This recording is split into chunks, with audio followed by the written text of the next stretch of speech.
அன்பர்களுக்கு வணக்கம். நலம் நலமறிக நிகழ்ச்சியில் நான் உங்கள் மூலிகை வேளாண் ஆராய்ச்சியாளர் சாலை மருதமலை முருகன். நாம் இன்றைக்கி பார்க்க போகிற மூலிகை வந்து கீழாநெல்லி. நமக்கு கீழாநெல்லி அப்படின்னு சொன்னேமே என்ன சொல்லுவாங்க அப்படின்னு சொன்னால், இந்த பெயர் எதற்கு வந்திருக்கு அப்படின்னு சொல்லி பார்த்தாவே வந்து என்ன ரொம்ப ஆச்சரியமாக இருக்கும். இதற்கு பேர் கீழ்காய் நெல்லி. இந்த செடியை பார்த்திங்கன்னா, இந்த கீழானுடைய வளரியல்பில் இது சின்ன சின்ன செடிகள், இது 1 மீட்டருக்கு குறைவாக வளரும். அந்த வரக்கூடிய செடிகளில் அந்த காய்கள் வந்து பூக்களுக்கும் இலைகளுக்கும் கீழே வந்து இருக்கக்கூடியது. இதுக்கு பூமிகா அமிலிகை அப்படின்றாங்க. இப்போ இந்த கீழாநெல்லியில் நம்ம பார்க்கும்போது வந்து என்ன கவனமாக இருக்க வேண்டியது, கீழாநெல்லியில் ஃபைலாந்தஸ் அமாரஸ் அப்படின்ற தாவரவியல் பெயர்க்கூடிய இது மூலியம் ஃபைலாந்தஸ் மெட்ராஸ் பட்டனா அப்படின்னு சொல்லி ஒரு மேலாநெல்லி இருக்குது. ஸோ அந்த கீழாநெல்லியும் மேலாநெல்லியும் நிறைய கடைச்சரக்குகளில் மொத்தமாக கொடுத்துருவாங்க. ஏன்னா அந்த கீழாநெல்லி வந்து நிறைய காடுகள்லையும் தரிசு நிலங்கள்லேருந்து சேகரித்தும் நிறைய இடத்த வளர்த்தும் வந்து ஆயிரக்கணக்கான மெட்ரிக் டன்ஸ் வந்து நிறைய அந்த ஃபைட்டோ ஃபார்மசிட்டிக்கல் இண்டஸ்ட்ரிஸ் போகுது.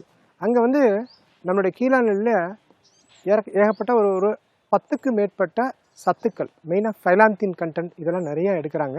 இதை நிறைய மருந்துகளில் சேர்க்குறதுக்கும் லிவர் தொடர்பான அந்த கல்லீரல் தொடர்பான எல்லா மருந்துகளையும் சேர்க்குறாங்க.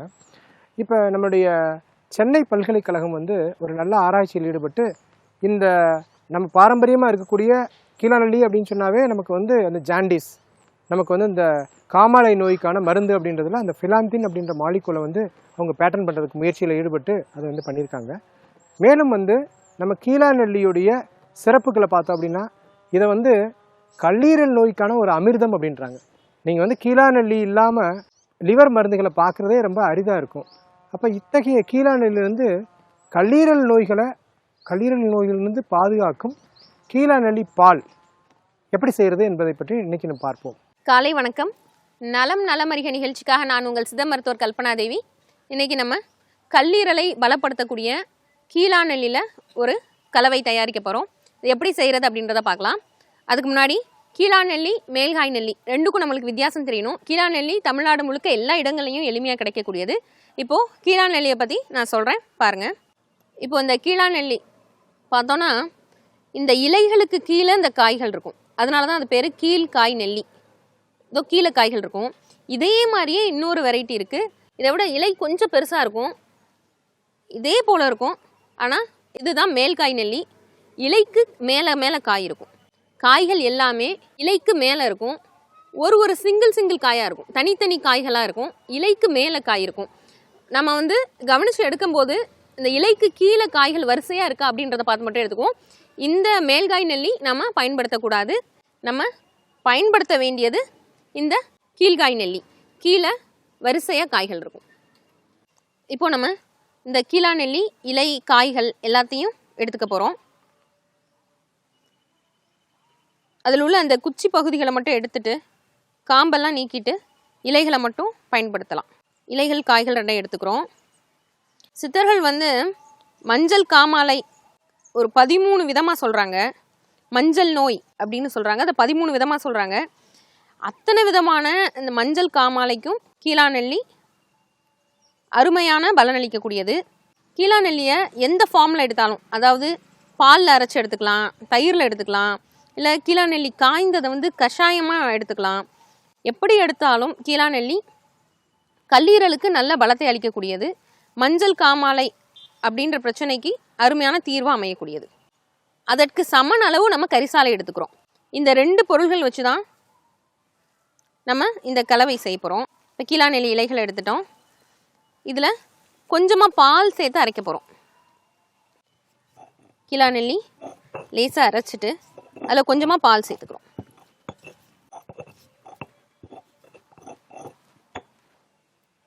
அரைக்கிற அளவுக்கு பால் சேர்த்தா போதுமானது. கீழாநெல்லி பற்றி சித்தர்கள் பாடலில் கீழாநெல்லி குணந்தான் கேளாய் மதுமேகம் தாளா காமாலைகளை சன்னுந்தான் அப்படின்னு சொல்கிறாங்க.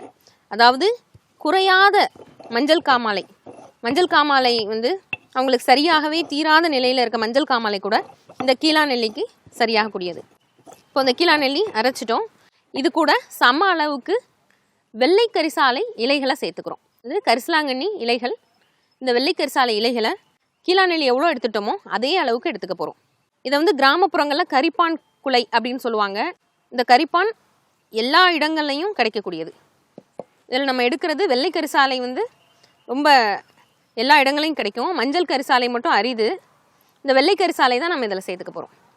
கரிசலாங்கண்ணி இலைகளை சேர்த்து இதையும் பால் விட்டு அரைக்க போகிறோம்.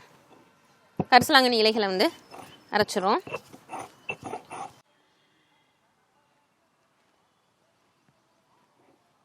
அனீமியா அப்படின்னு சொல்லப்படுற இரத்த சோகை, இந்த இரத்த சோகையை சரி பண்ணக்கூடிய தன்மை இந்த கரிசாலைக்கு உண்டு.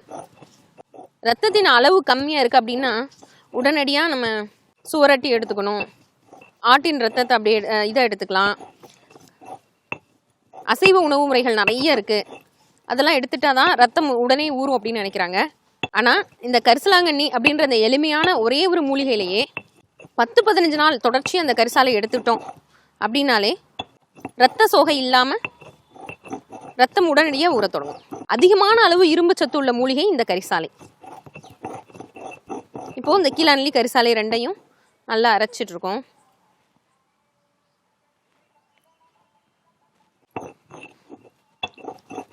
இப்போ இந்த அரைத்த கலவையை நம்ம எடுத்துக்கிறோம்.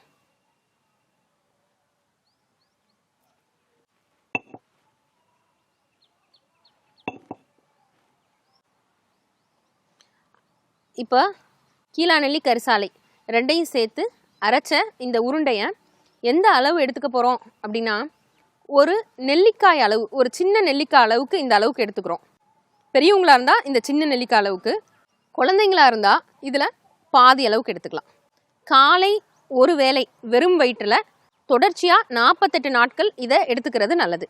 இப்போது கல்லீரல் சம்பந்தமான எல்லா பிரச்சனைகளையும் தீர்க்கக்கூடியது இந்த கீழாநெல்லி கரிசாலை காம்பினேஷன். இப்போது கல்லீரல் சம்மந்தமான பிரச்சனை இருந்தது அப்படின்னா இயல்பிலேயே அவங்களுக்கு வந்து இரத்த சோகை உருவாகும். இரத்த சோகை அப்படின்றது என்ன அப்படின்னா, நம்மளுக்கு வந்து உடலில் ரத்தத்தின் அளவு குறையுது, அதை ஹீமோகுளோபின் அளவு குறையுது அப்படின்னு சொல்லுவாங்க. ஹீமோகுளோபின் அளவு குறையும் போது இயல்பிலேயே ஒருத்தருக்கு வந்து சோர்வு அதிகமாகிடும்.